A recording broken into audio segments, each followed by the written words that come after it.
Shalom Bapak Ibu, kita kembali akan merenungkan firman Tuhan. Mari kita berdoa. Bapa di sorga, kami bersyukur atas hari ini. Kami ada lagi karena anugerah-Mu. Kami mau melandasi dengan firman-Mu. Kiranya roh hikmat pengertian menjadi bagian kami dalam nama Tuhan Yesus. Amin. Firman Tuhan kita terambil dalam Yeskil 47 ayat 8 dan 9. Ia berkata kepadaku, sungai ini mengalir menuju wilayah timur dan menurun ke arah Yordan dan bermuara di Laut Asin.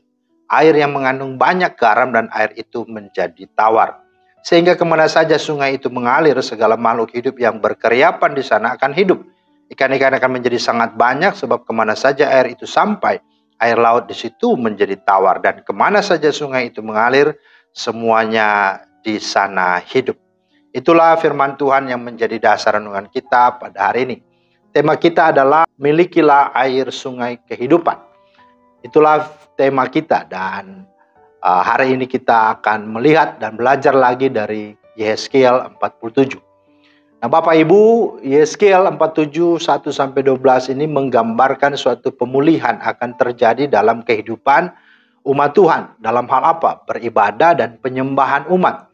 Yang dilambangkan oleh aliran sungai yang bermata air di bait suci dan bermuara di Laut Asin, yaitu Laut Mati.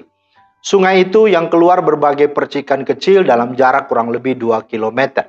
Sungai itu mengalir ke timur, turun ke arah Yordan, ayat 8, yakni daerah di ujung selatan lembah Yordan. Di sini terjadi keajaiban berikutnya. Agar air dapat mengalir dari Yerusalem ke lembah Yordan, air itu harus mengalir turun ke lembah Kidron, lalu naik ke Bukit Zaitun. Kemudian melintasi beberapa lembah dan gunung. Air yang mengalir akan bermuara di Laut Asin dan seketika seluruh air Laut Asin menjadi tawar. Ayat 8. Nah, peristiwa ini dimungkinkan terjadi karena kemahakuasaan Allah. Di samping itu, setiap daerah yang dilewati oleh sungai tersebut menjadi subur dan mendatangkan kehidupan. Ayat 9. Nah, maka berdasarkan kebenaran firman Tuhan ini hendak menyatakan bahwa sungai yang mengalir dan menghidupkan itu bicara tentang sumber dari Allah yang hidup. Allah Tritunggal yang menjadi penyebabnya, yang menjadi pencipta dan pemilik kehidupan ini. Dan dikatakan bahwa kehidupan itu sungguh Dia kerjakan untuk umatnya. Dalam hal ini memberi keselamatan, memberi kehidupan kepada gerejanya.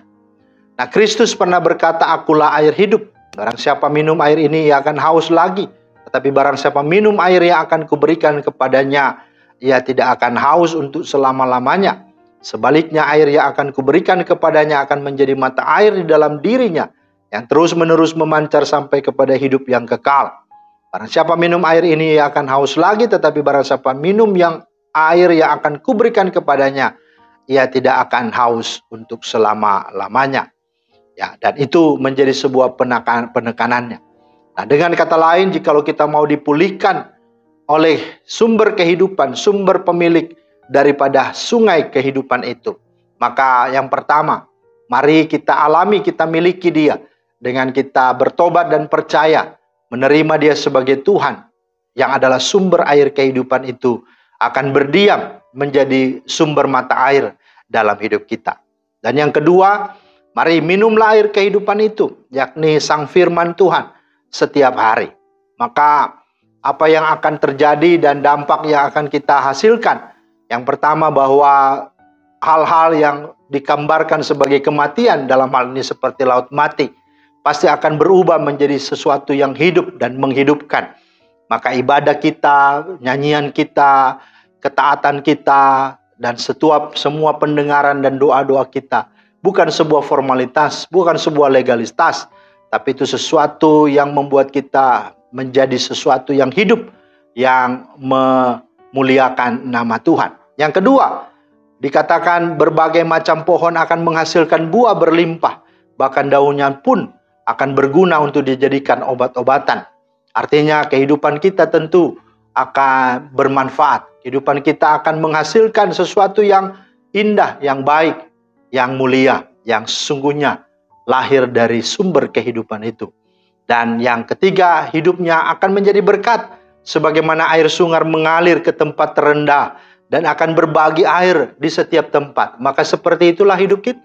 Hidup kita akan menjadi berkat, akan menjadi bermanfaat dan berguna bagi sekeliling kita, bahkan berbuah-buah bagi kemuliaannya.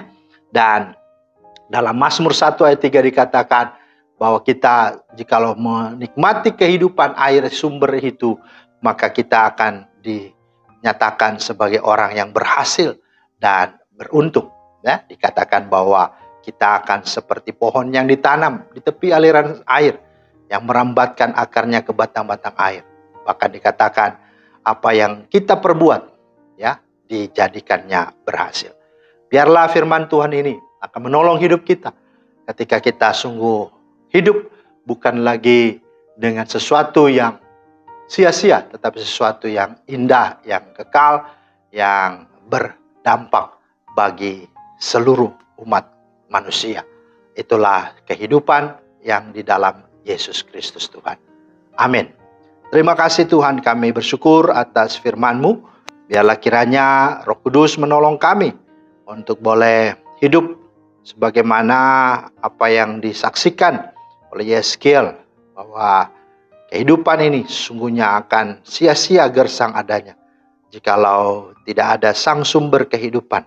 Itulah air kehidupan itu yang hidup dan mengalir dari seluruh kehidupan kami.